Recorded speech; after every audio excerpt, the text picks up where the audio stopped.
ally Elon Musk over the multi-billionaire's plan to launch a new political party. After teasing the idea for weeks, Musk posted on X over the weekend that he had set up the America Party to compete against the Republicans and the Democrats. We'll bring you all the latest on that front as well. Let's start with that.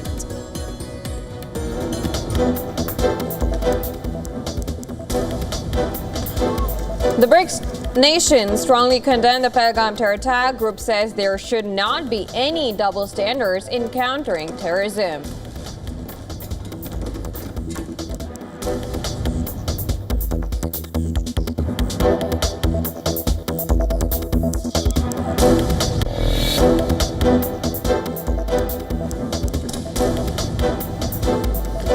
Israel says it carried out waves of strikes on Yemeni port city of Hodeidah and other areas. This, as multiple reports say, Houthi rebels launched their first attack on the Red Sea shipping since December, striking the Liberian registered cargo vessel.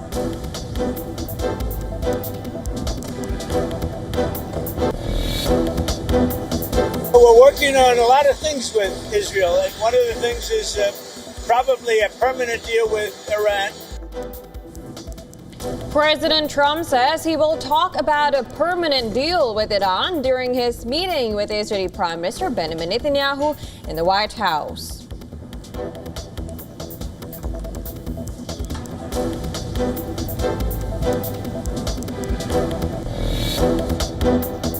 And we're working very close with representatives from Texas, and it's a horrible thing that took place.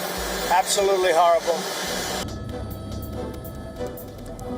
Donald Trump says Texas floods are a 100-year catastrophe, as toll in the devastating flash floods now reaches 78. New footage shows banks of the river overflowing.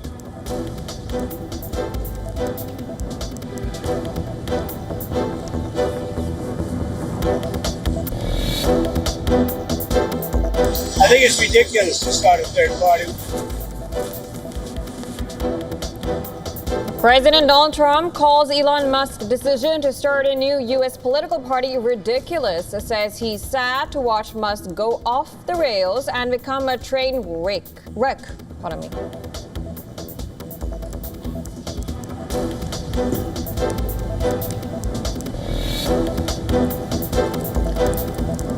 Russian President Vladimir Putin visits the exhibition of locally produced military hardware and vehicles in Moscow. These included drones and vehicles used to evacuate wounded soldiers.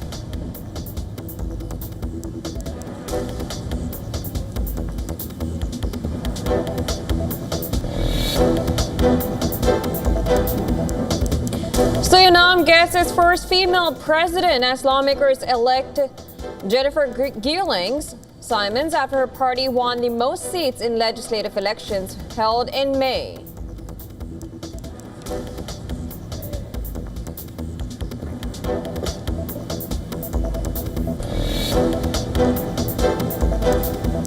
Asian markets slipped as U.S. officials signaled a tariff delay but gave no details. Trump says tariff hikes start 1st of August.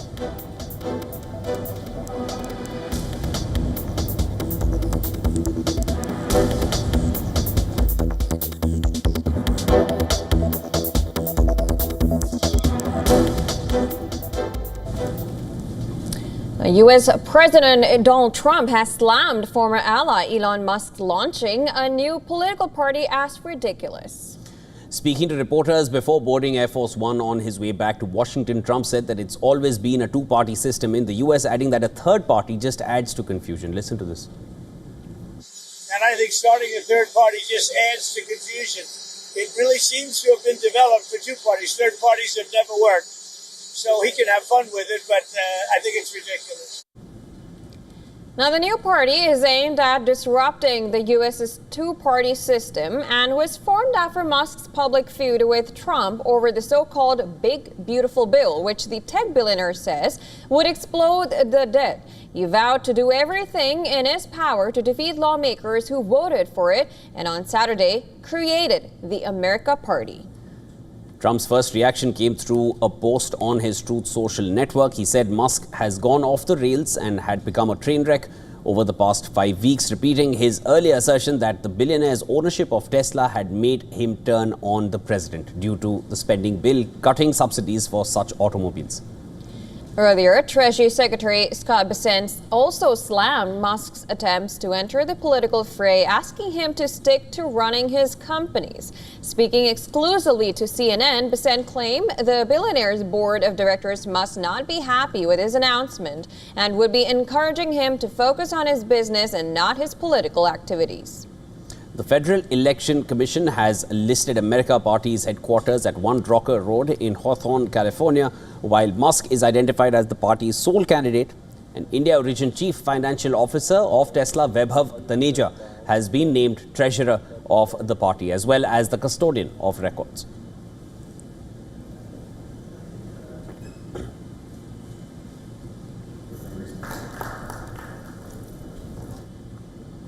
The United States is once again turning the heat on its trading partners. Well, the U.S. Treasury Secretary Scott Bessent has announced that unless countries like Taiwan and those in the European Union reach trade agreements with Washington soon, a new round of tariffs will take effect on August 1st. Speaking during an interview with Fox News, Bessent issued a final warning saying that tariffs will mirror the sharp rates unveiled by Donald Trump back in April. These higher tariffs were put on hold to give time for negotiations, with July 9th originally set as the cutoff for reaching the deals. Now, with just days to go, Bessent says the clock is ticking and without progress, those tougher tariffs will snap back into place.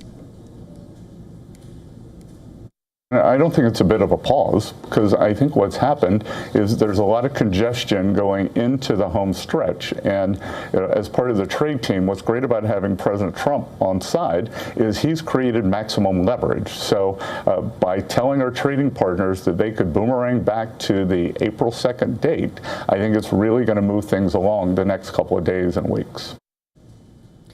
Earlier this week, President Trump said he had signed letters sending it to about a dozen countries. The letters aimed at informing them of their assigned tariff rates, with more letters expected to follow.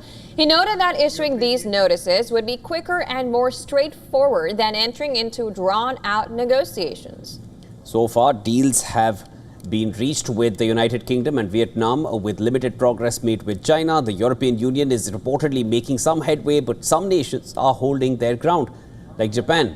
Japan's Prime Minister Shigeru Ishiba has said that he won't easily compromise in trade talks with Washington. The stakes are high if these tariffs return at full force. Analysts have warned that we could see a resurgence of market volatility, the same kind of turbulence that rattled investor confidence and even disrupted global trade earlier this year. As the July 9th deadline is right around the corner, all eyes now turn to the negotiation table.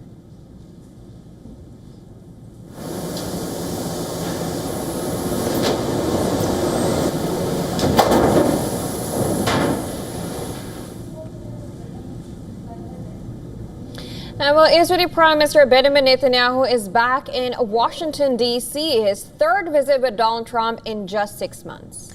On the table are the war in Gaza, Iran's nuclear ambitions, and an effort to expand the Abraham Accords. Speaking just before departure, Netanyahu made his position clear that on Israel. He said that it is working for a Gaza deal, but on its own terms, and that terms include removing Hamas.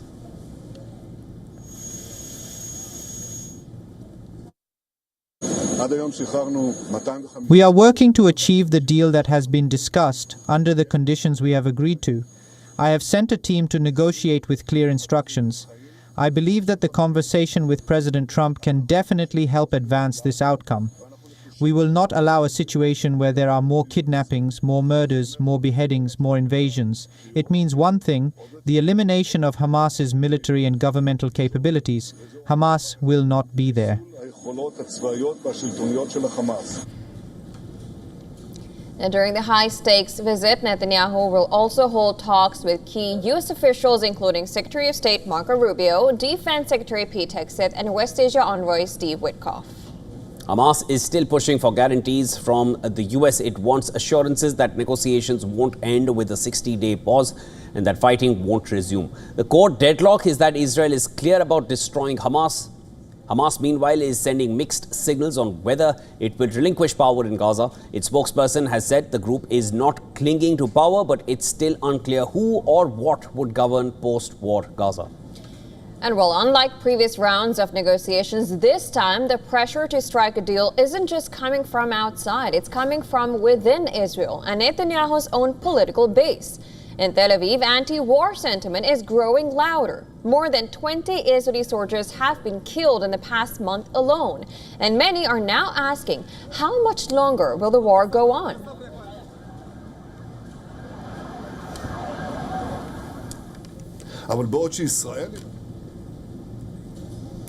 Russia's offensive in eastern Ukraine is gaining ground. And this comes as Kiev is focusing on joint defense production with the US, including interceptor drones to counter Russian drone attacks. Well, Moscow claims to have captured 2 more villages in the Donetsk and Kharkiv region. Moscow claims of taking control of Pidubny village in Donetsk and Sobolivka village in Kharkiv, pushing its advance towards the Dnipropetrovsk region.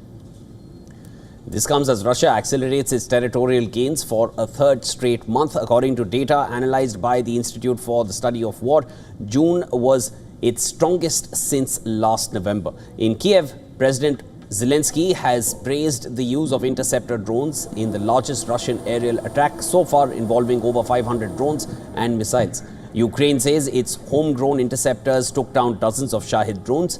Zelensky now says more production and training is a national priority as drone warfare shapes the future of this grinding conflict.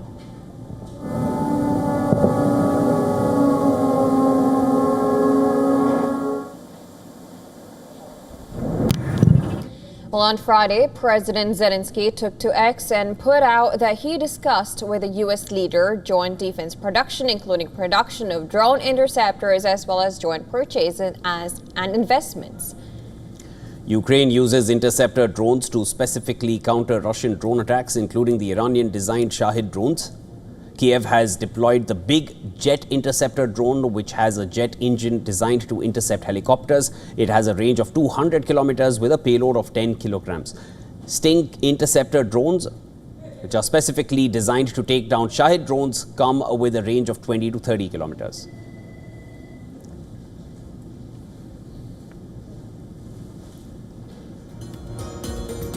And well, France is battling its first major wildfires of the season. Hundreds of firefighters and aircraft have been deployed across the southern regions as flames threaten forests, highways and homes. Well, in southern France's Hérault region, wildfires have scorched over 400 hectares of land. Firefighters continue to patrol through forest areas, trying to control flare-ups and contain hotspots. More than 400 personnel and 110 vehicles have been deployed near Fabregues. Officials say shifting winds have complicated containment and operations are continuing through the night to prevent flare-ups. The wind was the major difficulty today as we faced 2 180-degree shifts in direction. First, a north wind pushed the fire south. Then we had a downpour with a sea breeze where the fire crossed the highway in the other direction. Later, we had a strong wind of over 50 kilometers per hour. The wind that is still there today, which is a northwesterly wind that drove the fire back in the other direction towards the town of Miraval, an area with real residential and population stakes. A separate blaze forced residents of Lerov to evacuate. The fire spread across 100 hectares but was contained by Sunday morning. No injuries have been reported so far.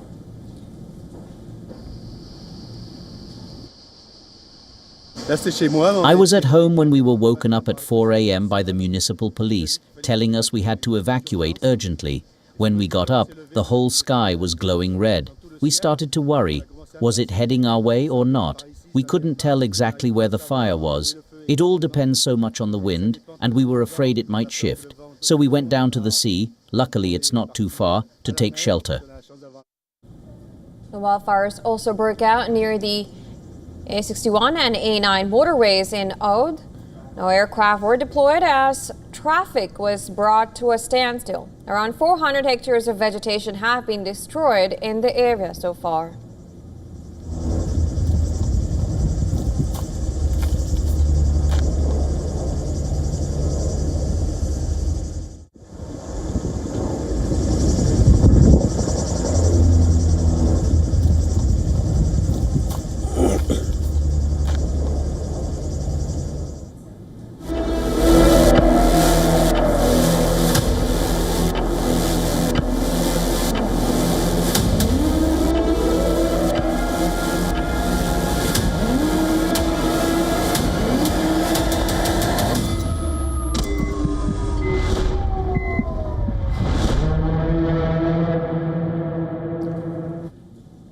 Death toll from the catastrophic floods in Texas has now climbed to 78, including 28 children who were part of a summer camp.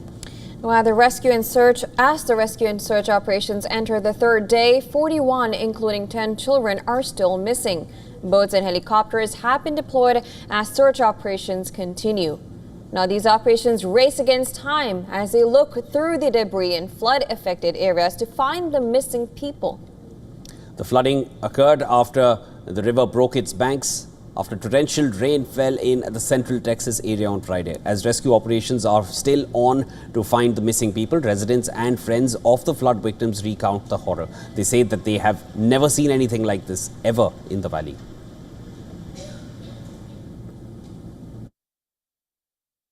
Yeah, so yesterday we started in the morning. We found 2 young girls up near the Hunt store. And then about 10 o'clock, we found another little girl wrapped up in debris in a tree near the crossing, the Hunt store crossing. The rangers and the troopers were able to help us get her out of the tree. And they did let me know that she was one of the Mystic Camp girls that went missing. And their house collapsed about 4 in the morning, and they were being washed away. And on her cell phone, the last message they got was, "We're being washed away," and the phone went dead. As Texas and its people are yet to recover from this major tragedy that struck them, a threat for more floods is still looming. As per the Texas governor, Greg Abbott, flash flooding could still pose a danger for some regions of Texas over the next few days as more heavy rainfall is expected.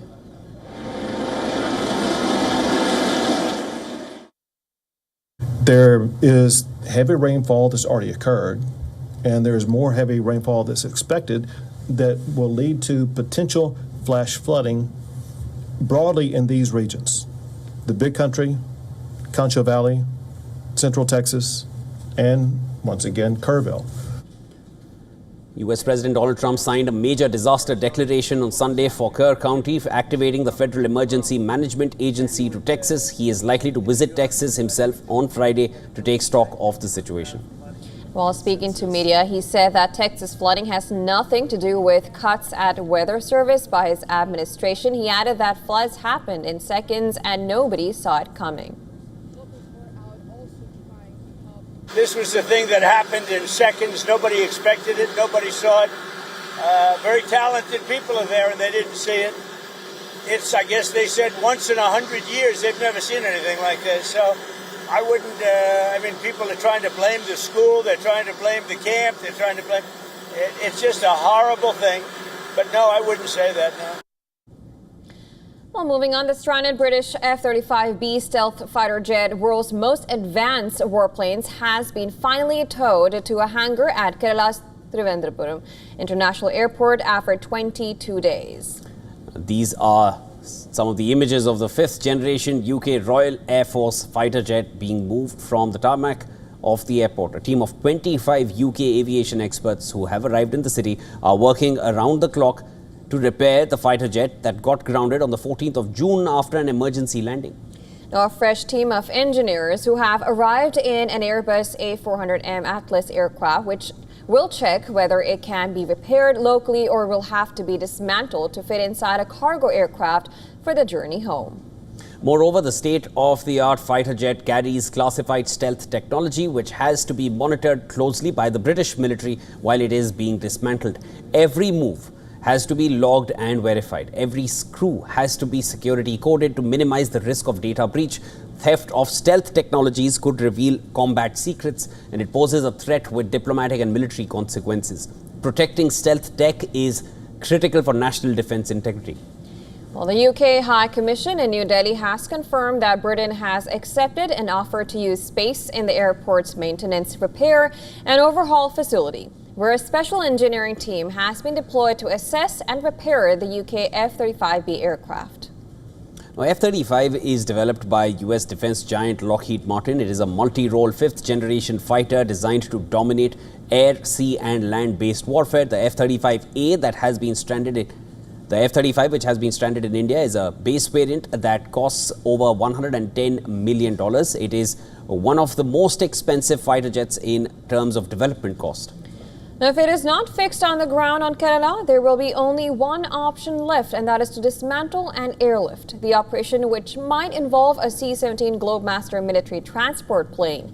Such a logistical operation was last executed successfully in 2019 at Eglin Air Force Base in Florida.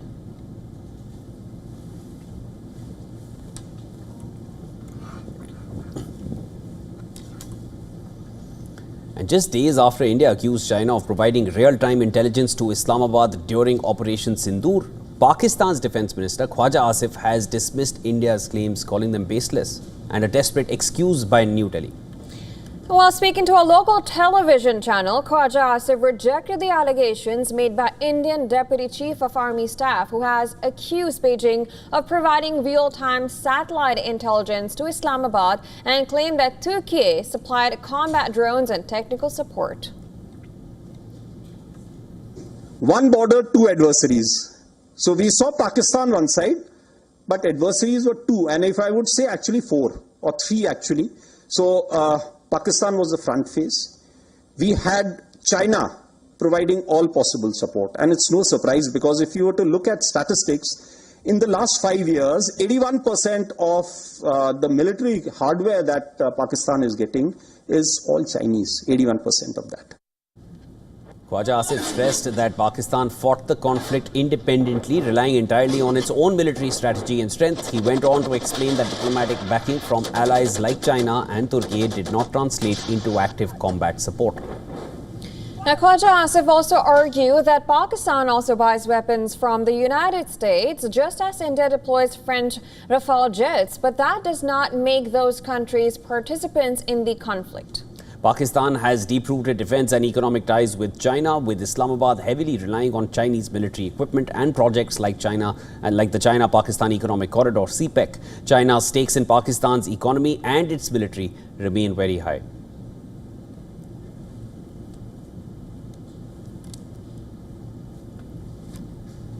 Well, colorful skies lit up Russia's Perm region as the annual Skyfarer Hot Air Balloon Festival returned after a 2-year break. The opening show wowed crowds with a dazzling display of low-altitude flights and flickering lights, dubbed the Elephant Dance. More in this next report. Take a look.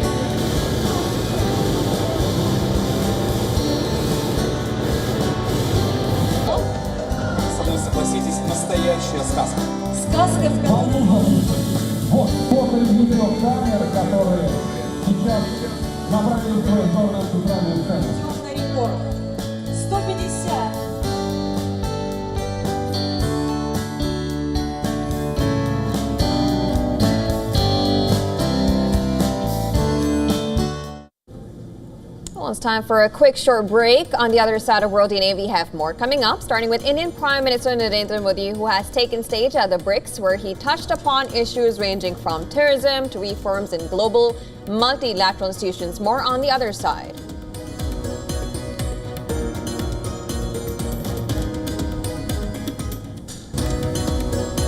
And McLaren's Lando Norris took his first home victory in a dramatic rain-affected British Grand Prix. More on the other side of the break. Come right back.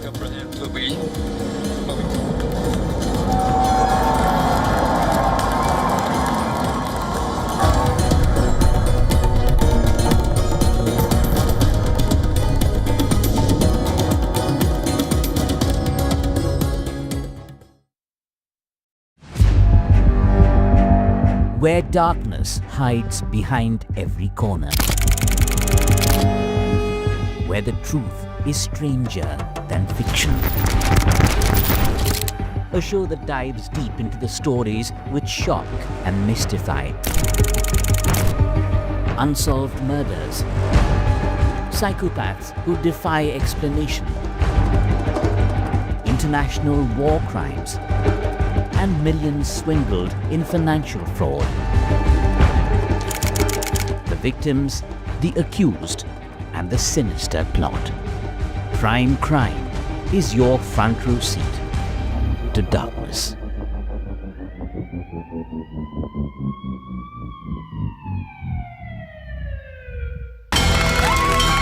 From the bustling trading floors of Wall Street to the vibrant exchanges of Asian stock markets, WION breaks it down for you to make sense of what's happening, as we reveal the key factors behind events, strategic battles, and the game-changing business decisions that shape the world. We bring you all of this and more on World Business Watch.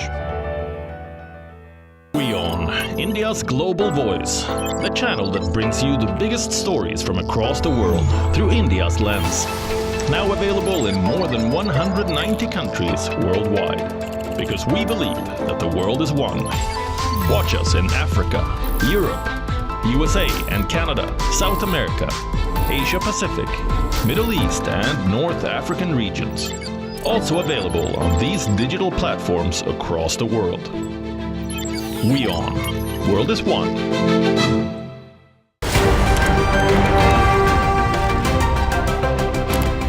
Ready to dive into your daily dose of news?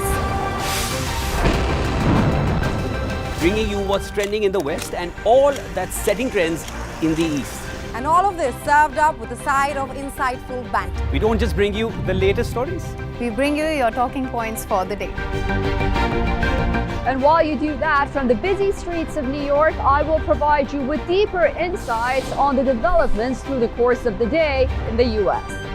The show that keeps you ahead of the global curve. A conversation you'd want to be a part of. A place where news becomes an engaging exchange. We bring you stories that impact your present. This is World DNA. Join the conversation.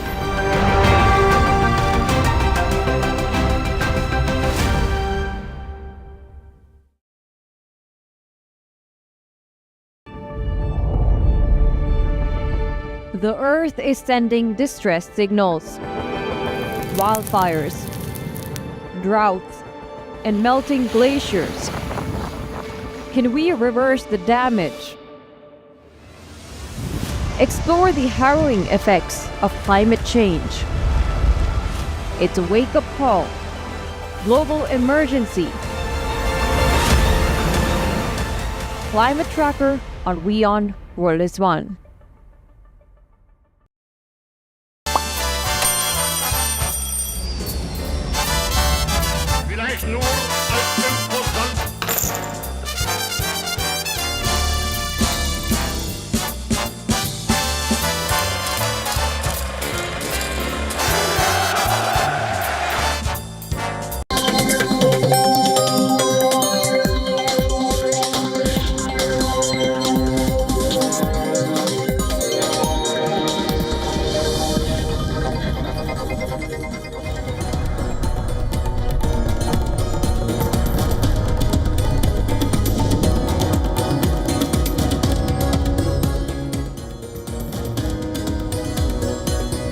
Welcome back, viewers. You're watching World DNA with Jyotsna. I'm Shivan. Let's start with the headlines.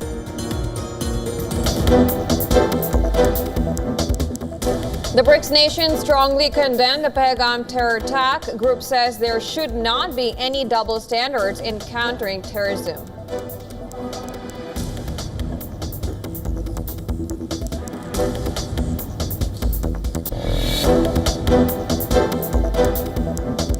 Israel says it carries out waves of strikes on Yemeni port city of Hodeidah and other areas. This as multiple reports say Houthi rebels launched their first attack on the Red Sea shipping since December, striking the Liberian registered cargo vessel.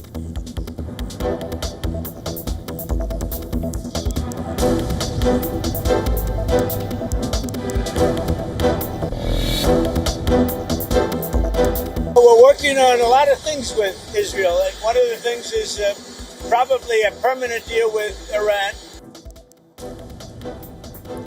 President Trump says he will talk about a permanent deal with Iran during his meeting with Israeli Prime Minister Benjamin Netanyahu in the White House.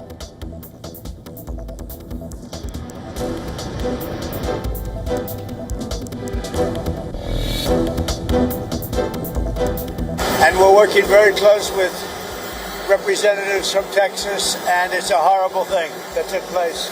Absolutely horrible. Trump says Texas floods are a 100-year catastrophe as toll in the devastating flash floods now reaches 78. New footage shows banks of the river overflowing.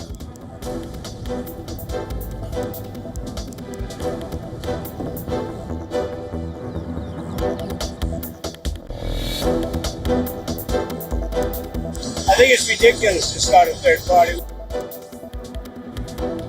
President Donald Trump calls Elon Musk's decision to start a new U.S. political party ridiculous, as he's sad to watch Musk go off the rails and become a train wreck.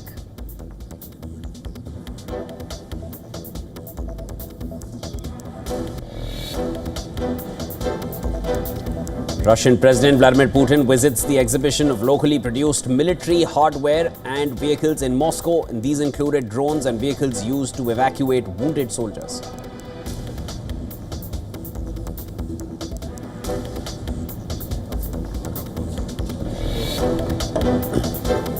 Suriname gets its first female president as lawmakers elect Jennifer Gieling-Simons after her party won the most seats in legislative elections held in May.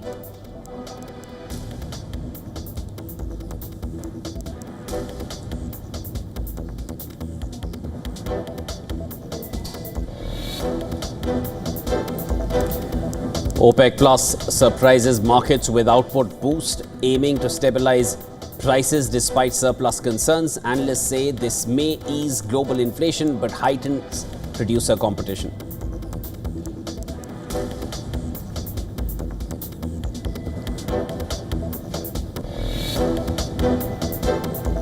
Carlos Alcaraz remains on track for a 3-peat at Wimbledon. The Spaniard battles past Andrei Rublev in 4 sets to reach the quarterfinals at SW19.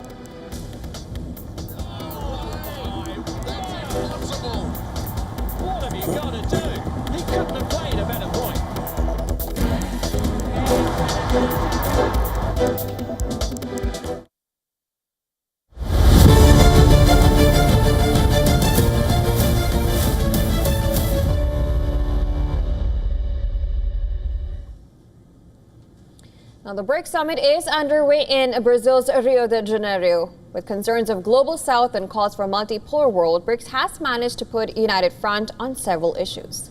The grouping also strongly condemned the Pahalgam terror attack, rejecting double standards in countering terrorism. Indian Prime Minister Narendra Modi took the stage at BRICS, where he touched upon issues ranging from terrorism to reforms in the global multilateral institutions. He called terrorism a greatest threat facing humanity, while rooting for greater representation for the global south in multilateral institutions. And during the BRICS session on peace and security, Prime Minister Narendra Modi referred to the April 22nd Pahalgam terror attack as a cowardly strike on India's soul and a crime against all humanity. PM Modi urged that condemnation of terrorism must be a principle, not a matter of convenience. He again warned against double standards, stating that victims and supporters of terror cannot be treated equally. Prime Minister Modi also held a bilateral meeting with his Malaysian counterpart Anwar Ibrahim on the sidelines of the summit. He also met Cuba's President Miguel Diaz-Canel, with both Cuba and Malaysia taking part in the summit as partner countries. Now, Prime Minister Modi also addressed the plenary session of the summit, calling out double standards towards global south. He urged for a multipolar world order with stronger representation from global south. Russian President Vladimir Putin addressed the plenary session via video link. Putin also echoed the same sentiment on global multilateral institutions. He said the liberal globalization model is becoming obsolete. Listen to this. We all see that fundamental changes are taking place in the world. The unipolar system of international relations that serve the interests of the so-called golden billion is becoming a thing of the past. It is being replaced by a more just, multipolar world. The process of changing the world's economic order continues to gain momentum. Everything indicates that the model of liberal globalization has become obsolete. And BRICS issued a strong declaration after the leaders meet. It condemned the deadly Pahalgam terror attack and the Israel-US military strikes against Iran. They also called for an unconditional ceasefire in Gaza and expressed serious concerns over President Trump's new tariff policies. The leaders of the BRICS nations welcome Indonesia as a member of the group, while 10 nations, including Belarus, Bolivia, Kazakhstan, Nigeria, Malaysia, Thailand, Cuba, Vietnam, Uganda, and Uzbekistan, as partner countries.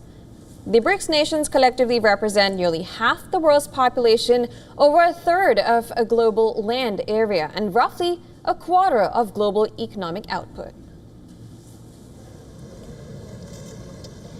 And well, for more in this story, we are now being joined by our Assistant Editor of Foreign Affairs, Dan Cebu, on the phone line. Thank you so much, Dan, for speaking to us right now. This is a big statement coming from the BRICS summit. This comes after, Prime Minister Modi has also called out the double standards. What more can you tell us? Well, an important development for India. This is, in fact, a development comes at a time when we know that India's focus is to highlight Pakistan's support to terrorism across the world. Earlier, we saw the Quad also condemning the Pahalgam terror attack, and before that, we saw the UNSC statement as well.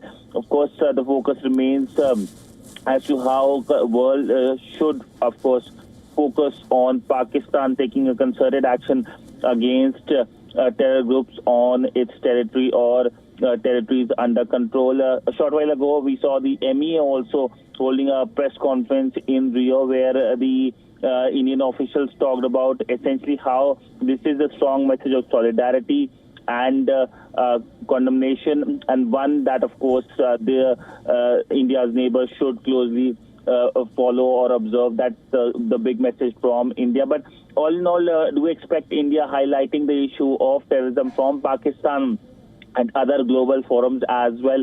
While UNSC, Quad and BRICS have condemned the Pahalgam terror attack, one grouping that hasn't done so is the SCO, and that's primarily because Pakistan is a member of the grouping and in all likelihood has been opposing that. But all in all, India will be keen on focusing on issues like cross-border terrorism, even the bilateral exchanges. Remember, today the Indian Prime Minister will be on a state visit to Brazil, and focus in that joint statement is also expected on Pahalgam terror attack. We earlier saw the Indian Prime Minister traveling to Trinidad and Tobago and also to Ghana, where there was a strong condemnation by the leaders, including, of course, in Argentina as well. In fact, the Indian Prime Minister is on a 5-day-long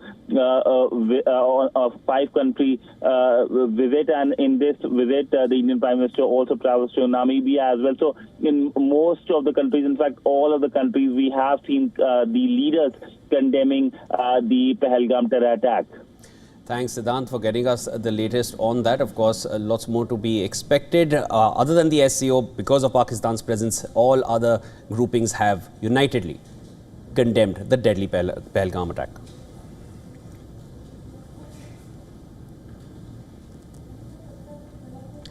And Prime Minister Modi is using his tour of 5 nations and the BRICS summit to reaffirm India's leadership ambitions for the Global South. The Prime Minister is also blending calls to elevate the Global South with the showcase of India's economic ascent. Global South is a term used for developing nations. Now, at the 17th BRICS summit, Modi said that the Global South has received only empty promises about climate funding, sustainable development and access to technology. He said the Global South was a victim of double standards. Modi said the interests of the Global South have not been given due priority, whether it is about development, distribution of resources or matters related to security. He also added that global institutions created in the 20th century have failed to provide adequate representation to 2/3 of humanity. PM Modi added that countries that make significant contributions to today's global economy have not been given a seat at the decision-making table. Last week on Thursday, Modi, in an address to the Ghana Parliament, said, and I quote here, "Progress cannot come without giving voice to the Global South." On Friday, Modi highlighted India's economic rise in a speech to the Indian diaspora in Trinidad and Tobago. He said, "Soon we will be among the top 3 economies in the world.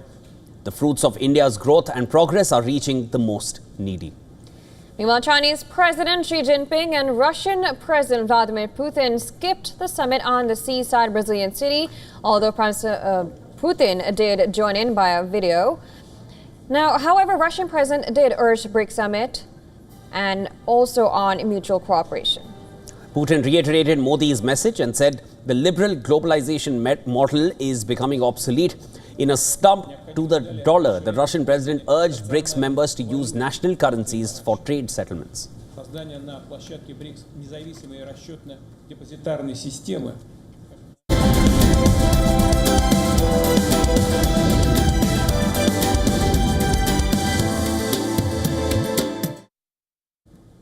Well, U.S. President Donald Trump's 90-day trade tariff reprieve is ending. Tariff noise is back, but does it really matter? Take a look at this next report for more details. At the end of last week, Trump threatened to unilaterally ramp up tariffs on a swathe of major trading partners. Trump said tariffs could range from 10% to 70%. Vietnam has already seen its tariffs doubled. You'd be forgiven for thinking this is all a bit Liberation Day 2.0. However, investors have seen this show before. It's not the first time that the U.S. administration has upped the ante days before a deadline. Nays are 214. The motion is adopted. Just think of the EU and the threat of a 50% tariff just a few weeks ago. Markets seem to be completely immune to tariff noise altogether. The current level of tariffs of around 14% is averaged across everything the US imports, probably acts as a floor rather than a ceiling. Most investors are probably expecting this week's end to the 90-day delay to April's reciprocal tariffs to come and go without any major drama. Things actually don't look too bad from the perspective of the U.S. administration right now. The S&P 500 is at all-time highs. The economy has largely held up, abstracting from import-related noise in the GDP figures. And inflation so far hasn't taken off in any meaningful way. Well, here's a question though. Has the economic impact of tariffs generally been less bad than just about everyone feared earlier this year? Or is everything just happening with more of a lag? When it comes to inflation, at least, a lag seems to be the case. We know from tariffs in Trump's first term that it took a good 3 months or so for the effects to show up fully in prices. At this time around, American companies saw the tariffs coming and filled every ounce of warehouse space with stock. The inventory buffer has potentially offered companies a window to wait and see before lifting prices. But that window won't last forever. The potential for a summer of hot inflation is rising. That is the principal reason why analysts are not expecting a September rate cut from the Federal Reserve. Sentiment remains fragile. Tariffs have taken the wind out of the sails of the U.S. economy. As for the economy, generally, the jury is out on whether we are still waiting for the worst of the tariff to hit. Business Bureau Report, WION World is One. And the Nipah virus has once again sounded alarm in India's southern state of Kerala. Well, 2 positive cases have been confirmed across different districts. While 1 patient has died, another is undergoing treatment. State Health Minister Veena George has announced an alert in Kozhikode, Malappuram and Palakkad districts. Authorities have identified over 300 contacts as tests confirmed the infections. The virus is zoonotic, meaning it spreads from animals to humans, often through fruits which are contaminated by fruit bats. Human-to-human transmission is also possible, especially through close contact or body fluids. Now, people have been urged to stay alert for symptoms like fever, headache, confusion, or respiratory trouble, and to seek immediate medical attention if needed. They've been told to avoid eating fruits that look partially eaten or pecked, and also wash the fruits thoroughly before eating, maintain strict hand hygiene, and avoid visiting hospitals unnecessarily in affected areas. Caregivers and health workers have been strictly advised to use protection gears and report any unexplained fatal fevers to the authorities.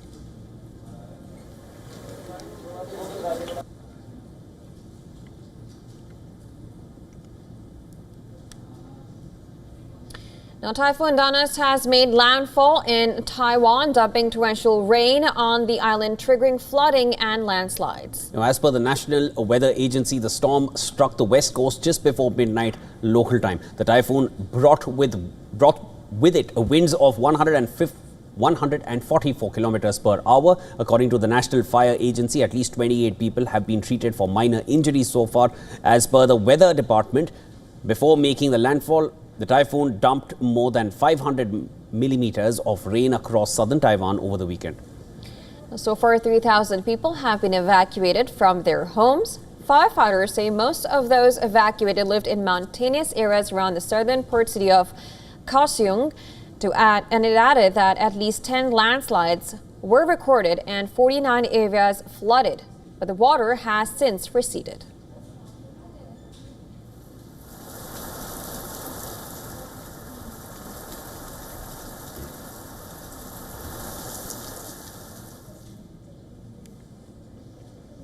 Female panda Yuanzai, the first giant panda of her species ever born in Taiwan, celebrated her 12th birthday with dozens of fans filming her eating an ice cake.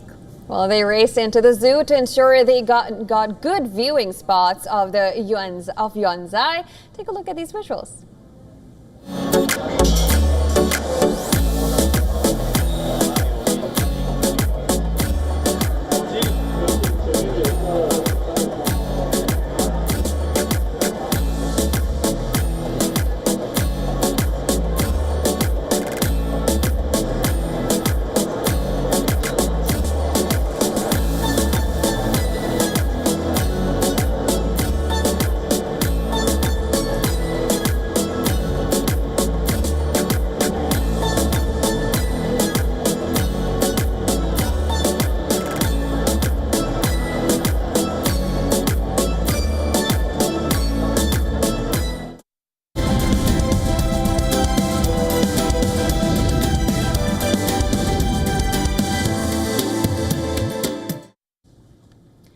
Shifting our focus to Formula One now, McLaren's Lando Norris took his first home victory in a dramatic and rain-affected British Grand Prix. Nico Hülkenberg claimed the first podium in 239 starts in an F1 career that began in 2010. Norris only led for the last few laps at Silverstone, having remained largely anonymous for much of the race. Oscar Piastri had set the pace all after